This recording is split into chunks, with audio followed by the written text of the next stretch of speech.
I'd like to thank you for the invitation to be here this evening, and my thanks to Tim for incurring the great cost of bringing me in from Port Williams. The chapel was always an important central part to my life as a student and also as a faculty member, and here I received healing, renewed direction, and recommitment. So my joy is to be here with you tonight. And I'd like us to focus for a few minutes on this verse from Psalm 51, verse 10.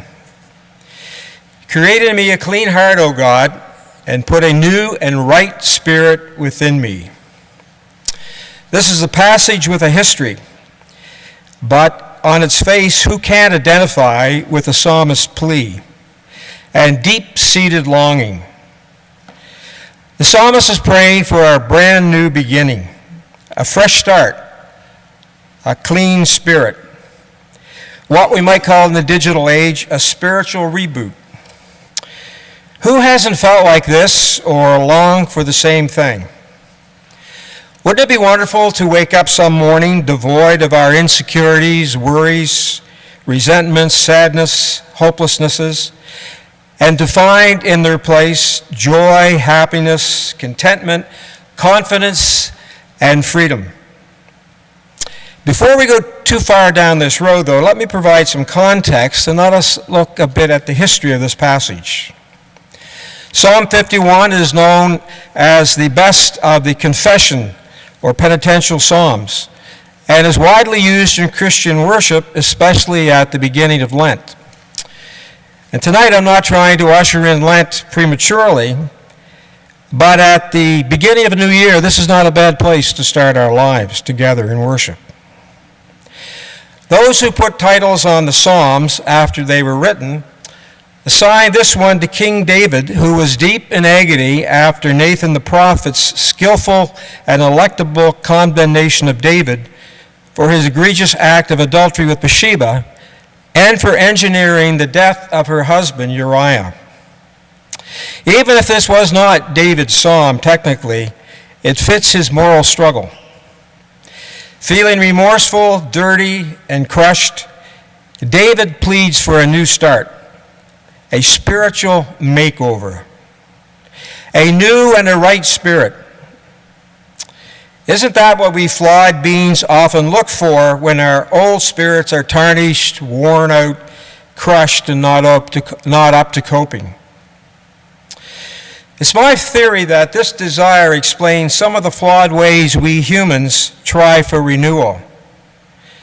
Is it too simplistic to say that this in part can be an underlying cause of substance abuse, extreme activities, or excessive indulgence of appetites?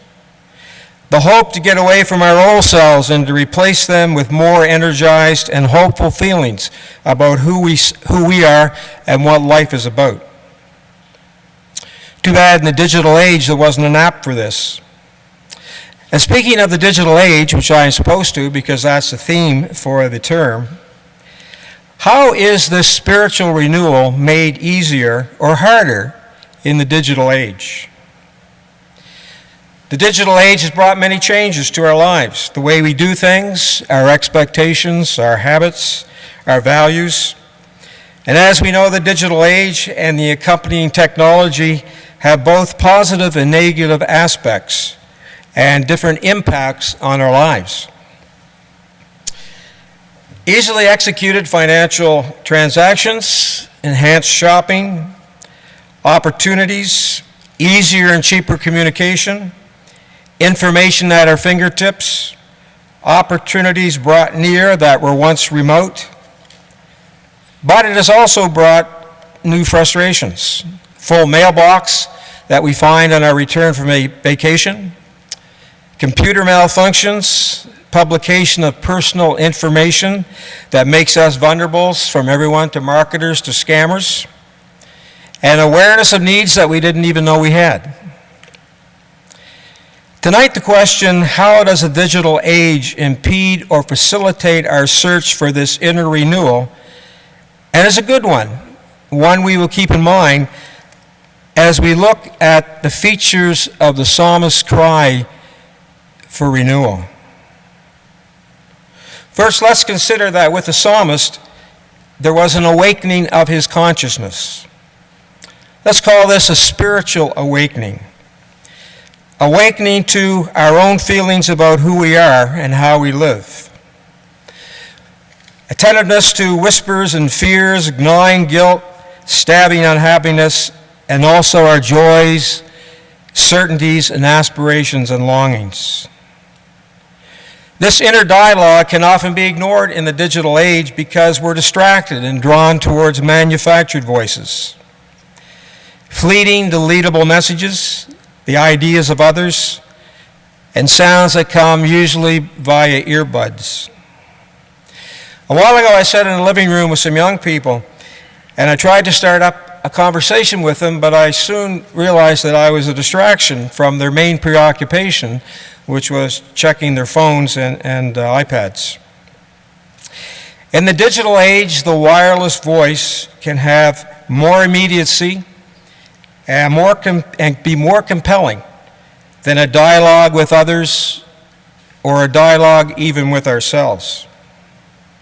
One of the dangers in the digital age is that gadgets and technology can move us away from encountering ourselves, our own thoughts, ideas, critical thinking, and convince us that what is most important are the messages that do not come from within but come from the ether. It's not uncommon to see someone walking in deep thought but attached to a chord and moving to the rhythms of someone else.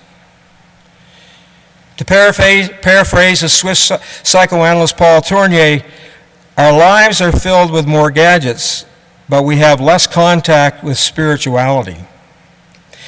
The scholar Marcus Borg calls our condition the separated self.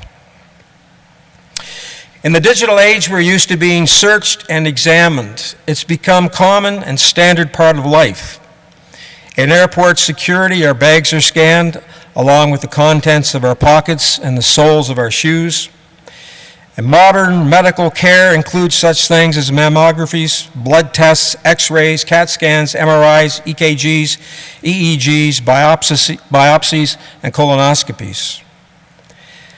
But our spiritual renewal begins with an examination of ourselves, by ourselves, and the listening to the deep yearnings and thoughts and stirrings of our own soul. In the psalmist's journey, secondly, there was an acknowledgement of a standard. The psalmist is aware that he is not what he ought to be. His shortcomings are before him and blatant and debilitating. I remember attending a funeral for a former parishioner of mine. She was a Second World War II widow and was left on her own to bring up 4 children. She did a remarkable job looking after her own family and also looking after the needs of her community. As I listened to her minister describe her life and what she had done and the nature of her character, I was convinced that I had to be a better person. The standard was there for me. One of the marks of the digital age is exposure to a range of life philosophies and values, often offered without comment or assessment. A plethora of actions and attitudes abound in the marketplace of ideas as options free to adopt and simulate. Before we ask which standard, we must ask the question, is there a need for a standard?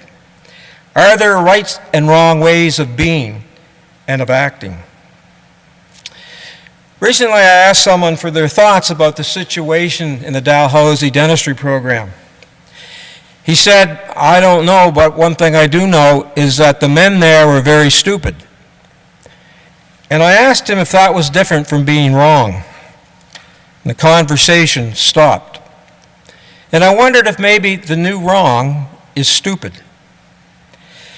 In the digital age where personalities and profiles proliferate, there are few reasonable voices that help us discriminate between the right and the wrong and the worthy and the false. Our self-examination and conversation with ourselves will inevitably lead us to feel badly about some of the ways we have lived our lives. because we know there's another way to be and another way to act. Our self-examination may make us feel worse. It did the psalmist. But before we plead for a new spirit and a new way of being, we often need to feel the pain and the anguish of our own shortcomings. And thirdly, the psalmist is a good example of this, a desperate plea. In the digital age, we're used to being able to find things we need, a piece of information, access to media, purchases, and doing things we need to do, making reservations, communicating with others, and most of the time to do it immediately. It's hard to think of wanting something so important that it can't be gained with a click.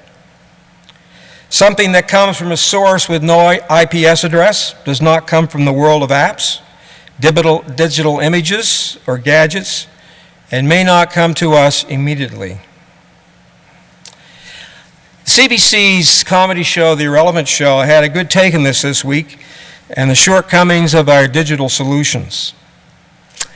It had an advertisement for a new app. Am I getting wet? You're a busy person and you need to know at any given moment whether your clothes, skin, or hair is wet or dry. Well, wonder no more. Just turn on the digital barometer and measure the moisture in the air. Put your thumb on the fingerprint scanner, pull out one of your hairs, and thread it into the receptor. Then simply wait 45 minutes for our software to run an analysis algorithm. And before you know it, am I getting wet? We'll tell you with 85% accuracy whether you're getting wet, or to be more accurate, whether you were wet 45 minutes ago.